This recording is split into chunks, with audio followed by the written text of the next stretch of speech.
Hello नमस्कार दोस्तों, मेरा नाम है कपिल और स्वागत है आप सभी का फॉर आपकी सक्सेस में। फ्रेंड्स, आज से हम एक नई सीरीज स्टार्ट करने जा रहे हैं जिसमें हम जनवरी से लेकर अब तक के सारे इंपॉर्टेंट करंट अफेयर्स को देखेंगे। तो ये वीडियो आपके आने वाले सभी एग्जाम्स के लिए काफ़ी इंपॉर्टेंट है, तो इसलिए आप इस वीडियो को शुरू से अंत तक जरूर देखिएगा, ठीक है। तो चलिए वीडियो स्टार्ट करते हैं।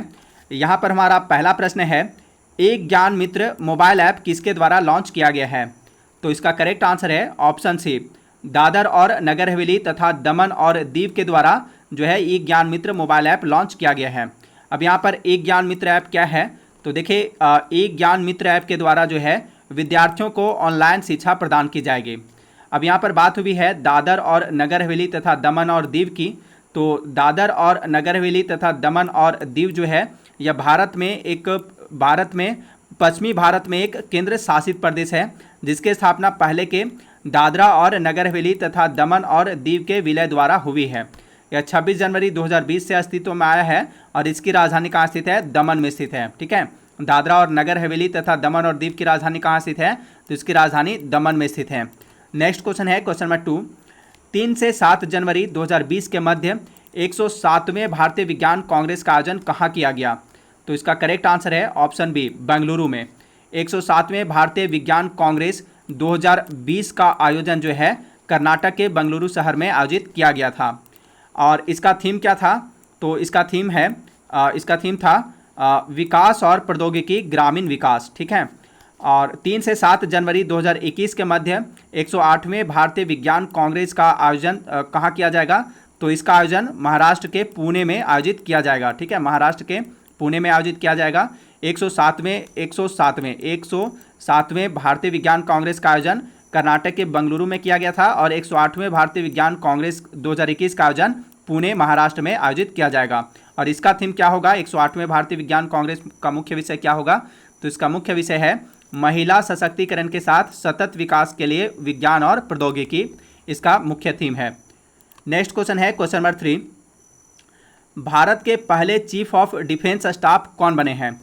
तो इसका करेक्ट आंसर है ऑप्शन ए, बिपिन रावत, ठीक है।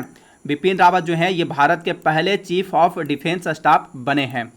अब यहाँ पर देखिए, बिपिन रावत जो है ये भारत के पहले और वर्तमान रक्षा प्रमुख या चीफ ऑफ डिफेंस स्टाफ हैं। उन्होंने 1 जनवरी 2020 को रक्षा प्रमुख के पद का भार ग्रहण किया है। इससे पूर्व वो भारतीय थल सेना में थे।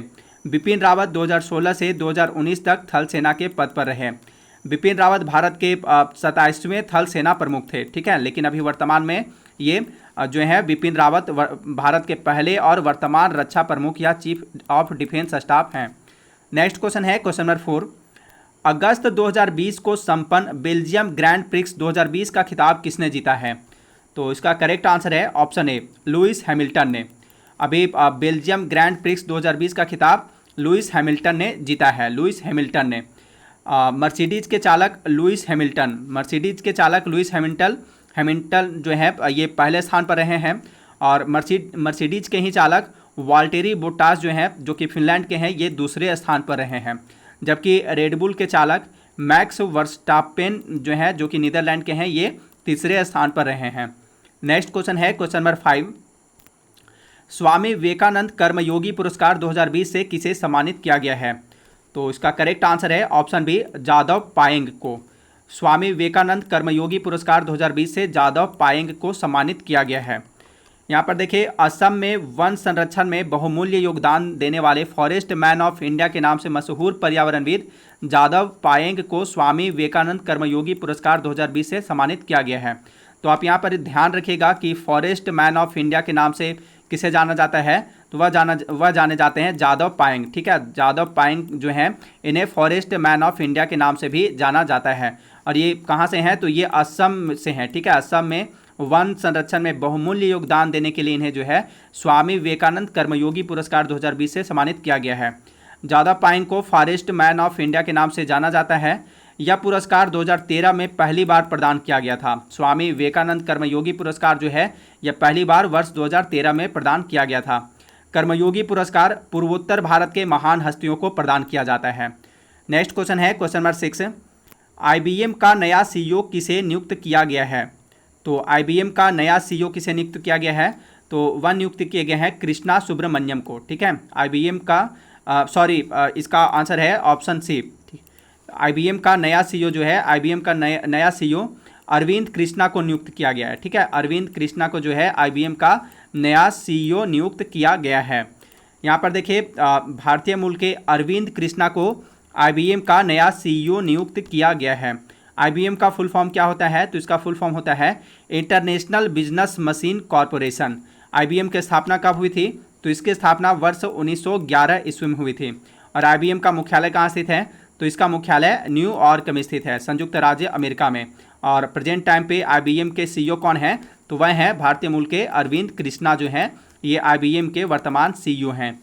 नेक्स्ट क्वेश्चन है क्वेश्चन नंबर 7।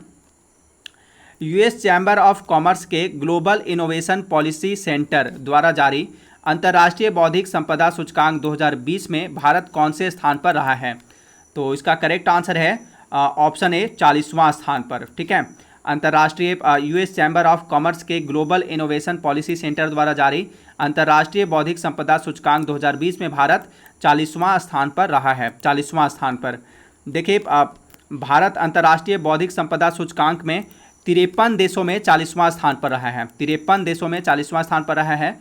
इस वर्ष के सूचकांक की थीम क्या थी? तो इस वर्ष के सूचकांक की थीम थी आर्ट ऑफ पॉसिबल। ठीक है, आर्ट ऑफ पॉसिबल जो है इसका थीम थी। और इस सूचकांक में प्रथम स्थान पर कौन सा देश रहा है? तो वह रहा है USA। ठीक है, यूनाइटेड स्टेट्स ऑफ अमेरिका जो है इस सूचकांक में पहले स्थान पर रहा है।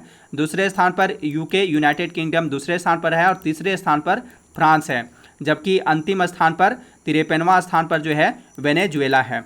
2019 में भारत इस सूचकांक में 36वें स्थान पर था। नेक्स्ट क्वेश्चन है क्वेश्चन नंबर 8।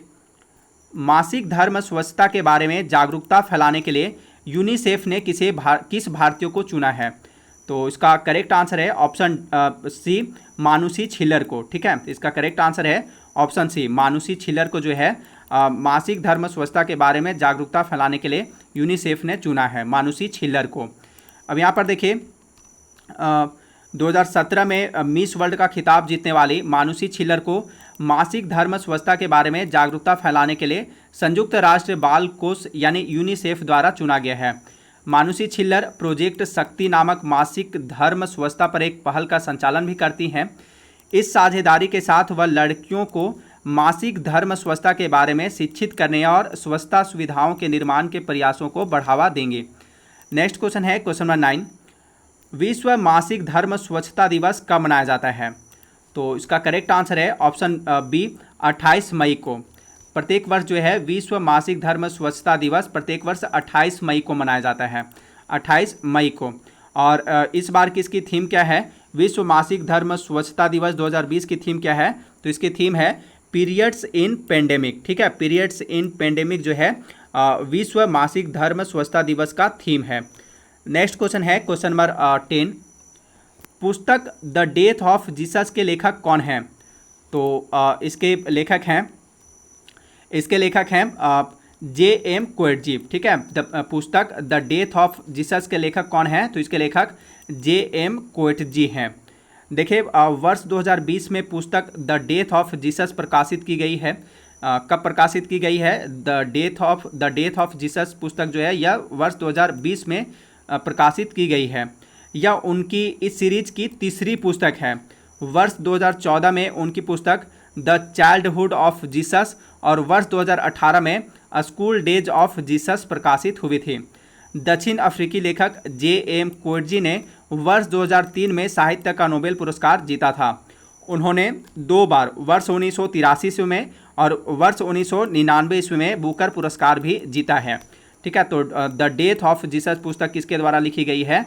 तो यह पुस्तक J.M. कोएटजी के द्वारा लिखी गई है। नेक्स्ट क्वेश्चन है G7 AI समूह में शामिल होने वाला अंतिम G7 राष्ट्र कौन सा है? तो इसका राइट आंसर है ऑप्शन ए अमेरिका।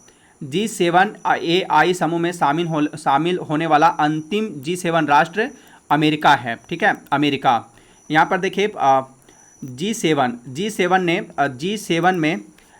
ने आर्टिफिशियल इंटेलिजेंस पर ग्लोबल पार्टनरशिप यानी वैश्विक साझेदारी की स्थापना की है। शुरुआत में अमेरिका इसका सदस्य नहीं था, पर अब अमेरिका G7 आर्टिफिशियल इंटेलिजेंस समूह में शामिल हो गया है।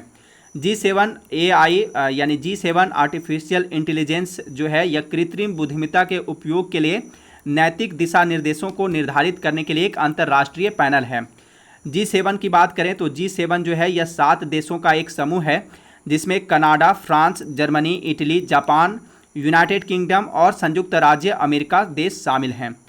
नेक्स्ट क्वेश्चन है क्वेश्चन नंबर 12, ओडिशा दिवस कब मनाया जाता है?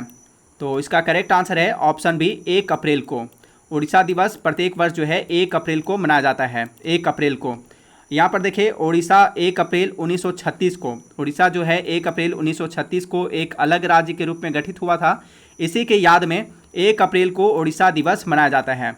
ओडिशा दिवस को उत्कल दिवस भी कहा जाता है, ठीक है। तो एग्जाम में आपसे इस तरह से भी पूछा जा सकता है कि उत्कल दिवस कब मनाया जाता है या ओडिशा दिवस कब मनाया जाता है, तो यह 1 अप्रैल को मनाया जाता है। इस साल 83वां उत्कल दिवस या ओडिशा स्थापना दिवस मनाया गया है। नेक्स्ट क्वेश्चन है, महिला एवं बाल विकास मंत्रालय द्वारा किस महीने में पोषण माह आयोजित किया जाता है? तो इसका करेक्ट आंसर है ऑप्शन डी, सितंबर माह में, ठीक है। महिला एवं बाल विकास मंत्रालय द्वारा सितंबर माह में पोषण माह आयोजित किया जाता है, पोषण माह। और देखिए यह जो है महिला एवं बाल विकास मंत्रालय जनता के बीच पोषण सुरक्षा के लाभों के बारे में जागरूकता पैदा करने के लिए सितंबर 2020 में पोषण माह आयोजित करता है, ठीक है। सितंबर माह में जो है पोषण माह आयोजित करता है। इससे पहले पोषण माह सितंबर 2018 और सितंबर 2019 में मनाया गया था। नेक्स्ट क्वेश्चन है क्वेश्चन नंबर 14, किस देश द्वारा भारतीय डॉक्टर द्वारका नाथ कोटनिस की प्रतिमा स्थापित की जाएगी? तो इसका करेक्ट आंसर है ऑप्शन ए, चीन, ठीक है। चीन के द्वारा जो है भारतीय डॉक्टर द्वारका नाथ कोटनिस की प्रतिमा स्थापित की जाएगी। यहाँ पर देखिए भारतीय डॉक्टर द्वारका नाथ कोटनिस को सम्मानित करने के लिए चीन में कांस्य प्रतिमा स्थापित की जाएगी। द्वितीय विश्व युद्ध और माओ त्से तुंग के अगुवाई में हुई चीनी क्रांति के दौरान उनके योगदान के लिए उन्हें सराहना की जाती है। कोटनिस 1938 ईस्वी में द्वितीय विश्व युद्ध के दौरान चीन की मदद करने के लिए भारतीय राष्ट्रीय कांग्रेस द्वारा भेजी गई चिकित्सा टीम का एक हिस्सा थे। 1942 में वह चीन की कम्युनिस्ट पार्टी में शामिल हो गए थे, ठीक है। चलिए नेक्स्ट क्वेश्चन देखते हैं, क्वेश्चन नंबर 15 और इस वीडियो का लास्ट क्वेश्चन है, एशिया के लिए राष्ट्रीय स्तर पर निर्धारित योगदान परिवहन पहल को किस संगठन ने लॉन्च किया है?